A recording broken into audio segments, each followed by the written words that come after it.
I said a few months ago that I didn't want to make a video on Amazon Lord of the Rings until we received more information on the show, and in that time period we haven't really received any new information other than minor details on filming and the casting of several more actors and actresses.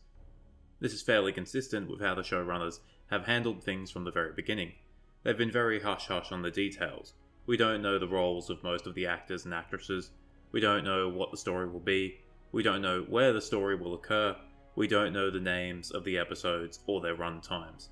And for that reason, this isn't a video on the show per se.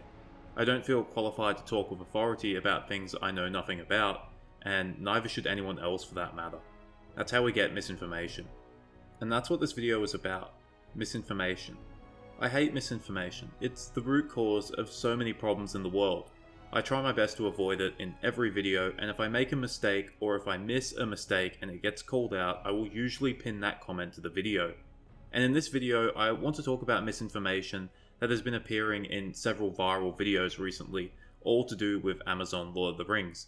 I'm not going to name the channels, as I want to avoid making anything personal, as much as I'd like to make them personal. But if you've been following the show, then you've probably seen these videos. The general theme is, the show is doomed, dead on arrival, will make Tolkien spin in his grave, etc, etc, insert hyperbole here. These are valid opinions to have. I'm cautious about this adaptation. Everyone should be cautious about it. No one should go in with blind enthusiasm. That's the best way to be disappointed in something. And it's totally okay to be worried about the adaptation of source material that you're a fan of, considering just how hit and miss adaptations can be across all forms of media. I've been through it before. You've probably been through it before. We went through it with The Lord of the Rings and The Hobbit. But when you inject your opinions into the public discourse using lies or half-truths to support your opinions, then it becomes a problem. I'm not some Amazon shill. I don't like Amazon. I've never given them a cent. I haven't used Prime, and I probably won't outside of the Lord of the Rings and the Wheel of Time shows. I acknowledge the fact that there will be things in the show that I may not like. I acknowledge the fact that the show could very well suck, but the reality is I'm not going to claim something is terrible when I know so little about it. Despite all the rumours, of which few have even been confirmed and many have been debunked, I'm going to give the show a chance. I'm going to go in with an open mind, and if it sucks, it sucks. If it's good, that's great. Either way, I don't stand to lose or gain anything. The purpose of this video is to hopefully alleviate some of the fears fans may have and inject some truthful information into the public discourse so that we aren't arguing over misinformation or unsupported opinions. This video has taken me a long time to make. The script alone took over 6 hours, full of rewrites and making sure I was being factual every step of the way. It required me to go through a deluge of articles on Lord of the Rings, many of them almost being the exact same, as they all stemmed from the one source, which wasn't even a first-hand source, and that alone is enough to test someone's sanity. Even if you don't end up agreeing with the contents of this video, I hope you can respect the work and time I put into it. Let's talk about some of the major talking points, and I'm going to start with an easy one. Jeff Bezos wants the next Game of Thrones. People have seen this statement and panicked, as that can only mean that Jeff Bezos wants Lord of the Rings to be like Game of Thrones. Except Bezos issued this directive in September 2017. Amazon didn't buy the rights to Lord of the Rings until 2 months later. They were almost certainly in talks about it at that time, but the point is that Bezos did not issue this statement in regards to Lord of the Rings. He issued it to the entirety of Amazon Studios and immediately gave the green light to 5 new major projects, none of which was The Lord of the Rings. Knowing that, Bezos' statement is pretty damn easy to explain. Bezos wants one of his shows to have the same mainstream appeal that Game of Thrones had. He wants one of his shows to dominate pop culture and set new records, which isn't really an alarming statement coming from the CEO of one of the world's biggest corporations. He's not going to say, I want my shows to be exceedingly average. And because Lord of the Rings has achieved mainstream appeal and it shares a fantasy setting with Game of Thrones, people have immediately interpreted that as Bezos wanting the Lord of the Rings to be like Game of Thrones.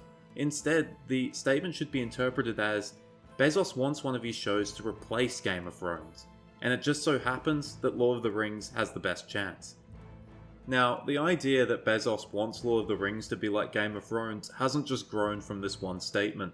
It has also grown from a report put out in October 2020 by the OneRing.net, commonly abbreviated as TORN, that an intimacy coordinator had been hired, and that Amazon had put out a casting call for extras comfortable with partial or full nudity. As TORN themselves put it, put two and two together, there's an intimacy coordinator who serves an important role to ensure the well-being of actors during sex scenes or with nudity, and then we learn nudity in certain roles is openly asked for. Although TORN did classify this as a rumour, it still caused the fandom to explode, including a petition with 50,000 signatures that is asking Amazon to keep Lord of the Rings nudity free. I get this, I really do. The petition is a little off the mark. Nudity already does feature in Tolkien's writings, but I think what the petition really wants is for Lord of the Rings to not get sexified. And once again, that is completely fine. I agree with it. I didn't sign the petition for other reasons, but I don't want the show to get sexified either. It simply isn't necessary. And put two and two together, and it seems like that might happen. Except TORN put two and two together without really knowing whether either of those numbers were actually two. This is a half-truth at best. A New Zealand-based intimacy coordinator, Jennifer Ward-Leland, has reportedly been hired. This isn't really a cause for concern though. Intimacy coordinators are used for everything from intimate contact to hardcore sex scenes. For example, if there's a scene where two performers must kiss, then an intimacy coordinator will be present to make sure everyone is comfortable and nothing suspect occurs. I'd say this is quite necessary considering what Hollywood has been through over the last few years. The second rumour is that Amazon put out a casting call for extras comfortable with nudity. This is false. The casting call was put out by BGT, a New Zealand-based talent agency who was handling talent for multiple shows, not just Lord of the Rings. The casting call for Lord of the Rings is separate to that of the casting call for extras comfortable with nudity. Likewise, other casting calls for tall people or short people are specifically mentioned to be for Lord of the Rings, whereas a casting call for corporate-looking males is not. In fact, all casting calls specifically related to Lord of the Rings have mentioned that they are for Lord of the Rings. This isn't the only evidence. The original casting call for nudity that brought attention to this matter required applicants to use the codename Jazz. Not so coincidentally, the working title of Netflix's Cowboy Bebop is Jazz Band, and the opening theme for Cowboy Bebop is literally a jazz instrumental. And if that isn't enough, Cowboy Bebop is filming in Auckland, New Zealand, and its production resumed on the 30th of September 2020, only a week before TORN's article. I don't know, but to me, that seems very conclusive that the casting call for nudity was for Cowboy Bebop, not for Lord of the Rings. Now, that doesn't definitively rule out nudity from Amazon's Lord of the Rings. It might still very well happen, even though there is no evidence for it at this point. But the outrage from the fans, the petition, the continuous spread of misinformation, it all comes from a single TORN article where the author jumped to conclusions, and it took me, some guy on the internet, not even 10 minutes to pretty much debunk it.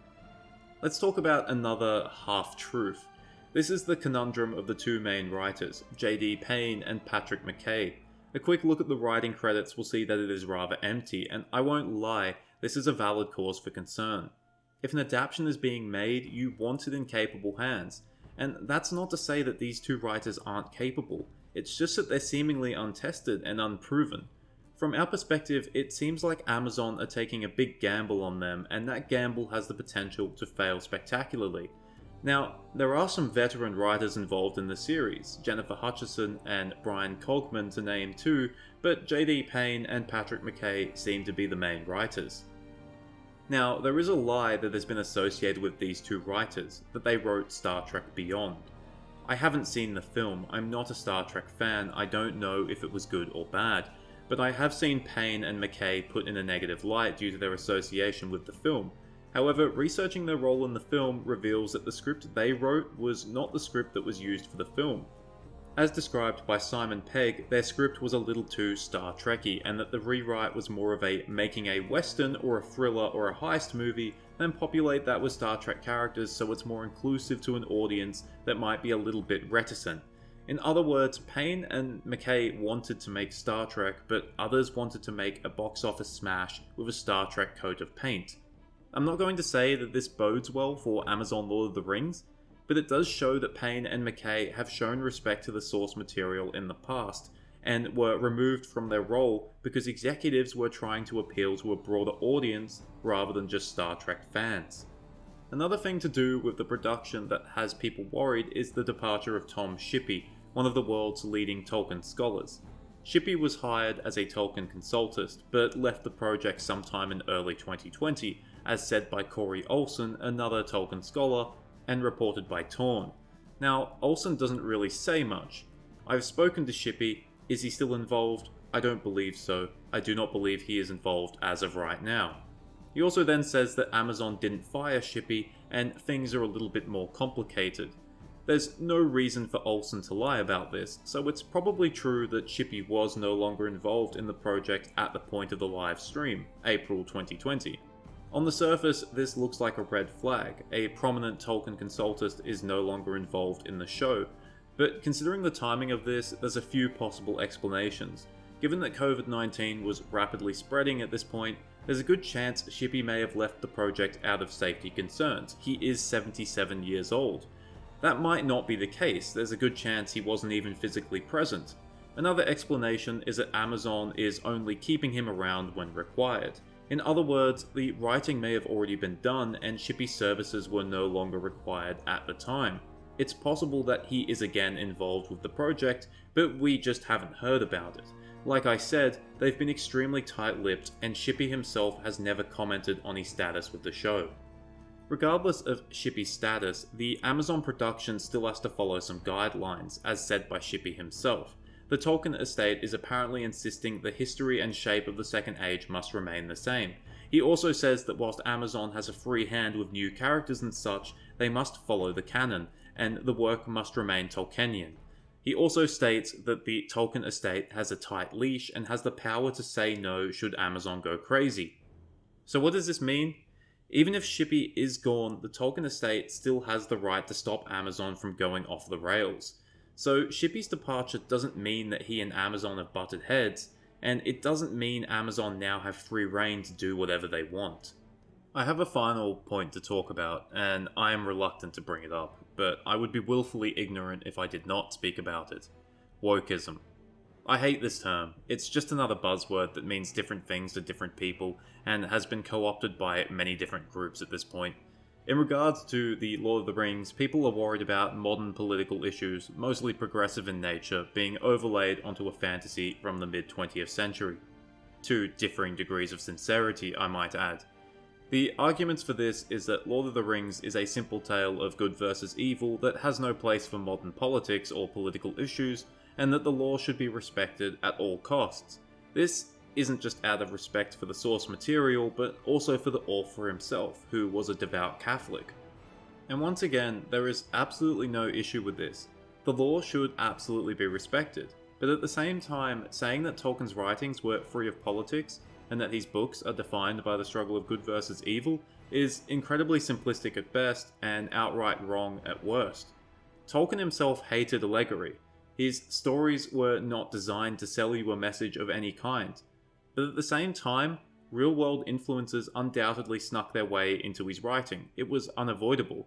Thus, in the Second Age, many of the events that occur are driven by political or cultural issues that still persist in our world today. Ecological disasters, racial supremacy, sexism, colonialism, and slavery. Considering the limited amount of work based in the Second Age, it's almost unavoidable that the series will encounter these problems one way or another. That's not being woke, that's just following the law. Likewise, categorizing the events of the Second Age as the struggle of good versus evil is doing a major disservice to the characters, places, and events that occur in the Second Age. There absolutely is an exploration of morality within the Second Age, and we see that most profoundly in Numenor, which starts as good before beginning a slow descent into evil. But even when they are still good, the Numenorians are still doing things that could certainly be classified as evil. For example, their treatment of the Gwaithrim and the devastation they cause to Middle-earth's forests. And even when they are sliding into evil, you can still make a very good point that their grievances with the Valar are completely legitimate. Another great example is Sauron himself. While certainly not good, he isn't completely evil through much of the Second Age either. His motivations, while selfish and deluded, are to make Middle-earth a better place, and portraying this in the show isn't overlaying a type of modern grey morality over Sauron. It would be making it clear that he isn't just some mustache-twirling villain. Of course, there are right and wrong ways to do it. As I said before, Tolkien hated allegory, so the shows shouldn't be trying to sell us a message either. It should tell the story the way it was told, following the themes that Tolkien created. In that way, political and cultural issues within the show should be entirely self-contained. They shouldn't try to mimic modern political events or issues, and they should certainly not try to break the fourth wall. If the show does do that, then they should deservedly cop backlash from the fans. But the presence of political and cultural issues alone in the show does not indicate a woke agenda. Another concern people have is forced diversity in the show, that Amazon is going to inject modern multiculturalism into Middle-earth, a place that was mostly depicted as white. People will try to say it using other words, but I'm not an idiot. And once again, I get this. People want the show to be true to the lore, and the truth to the lore is that people of colour don't play a major role in Tolkien's work. It doesn't make you a racist for wanting the show to stay true to the lore. But at the same time, based on the evidence we have, I think these fears are largely overblown. To give numbers, of the original 15 main cast members, 13 of them are either white or pass as white. Of the second wave of major casting announced at the end of last year, 14 out of 20 of them are white or pass as white. If we're looking at percentages, almost 80% of the main cast is white. Now, that might not be enough for you. You might say, well, there shouldn't even be 7 coloured cast members because that's against the law. Except it isn't. Not really. Tolkien rarely uses skin colour in his works. Númenóreans and elves are normally described as being fair. White, basically. But the skin tones of many other peoples is kind of left to your imagination. Tolkien would sometimes mention that certain races were darker skinned, or as he commonly described them, swarthy. Swarthy is a vague term without a definitive definition, but it usually means dark. How dark? Once again, that's entirely up to you. Tolkien describes Easterlings as swarthy. He describes the Haradrim as swarthy or even black-skinned.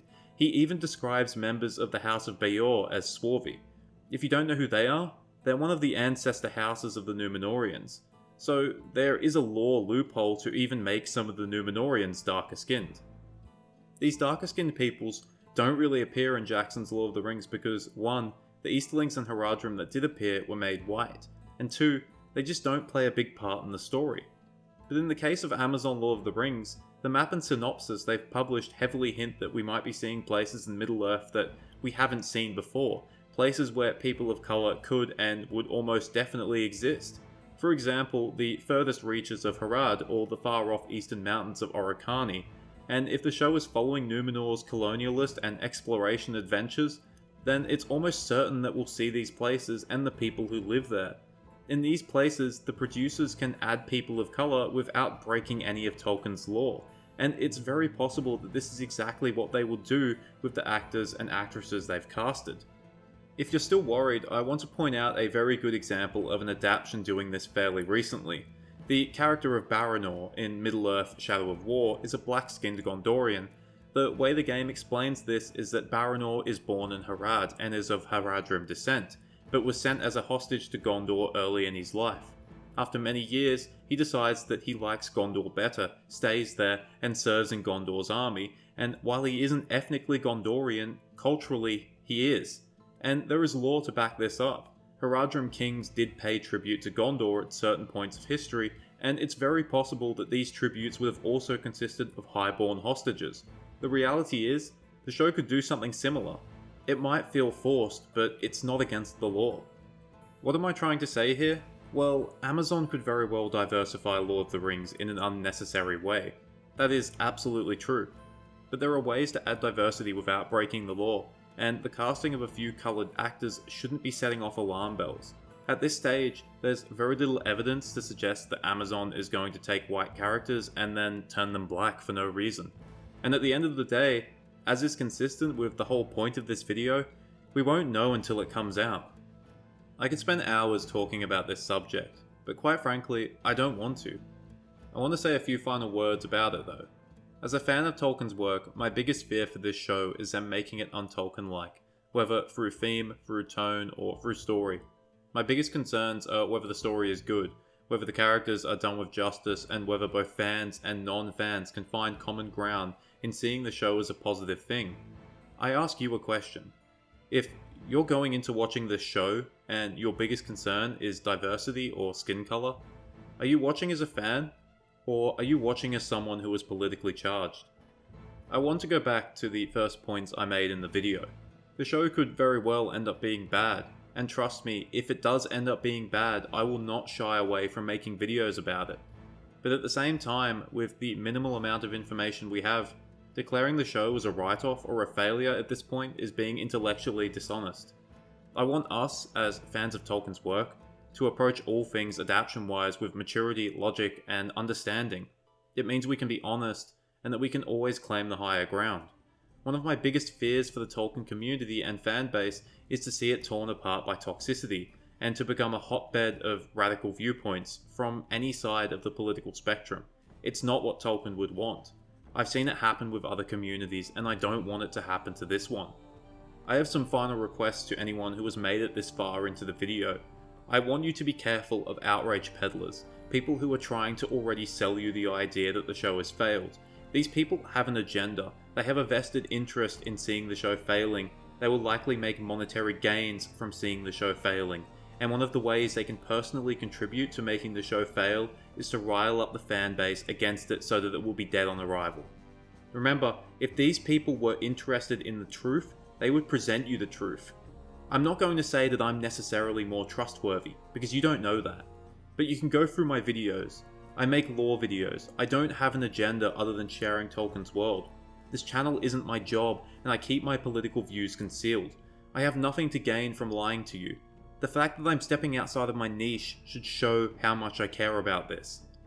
My other request is that if you liked this video, or if you learned something, or if you agree with me, then please consider sharing it around. It's a request that I don't make in my other videos. But this video is for the purpose of stopping the spread of misinformation and for calming down some of the hysteria that is permeating in the community. If I can alleviate the concerns of even a few people, it will be a win for me. Thank you for watching. Have a great day.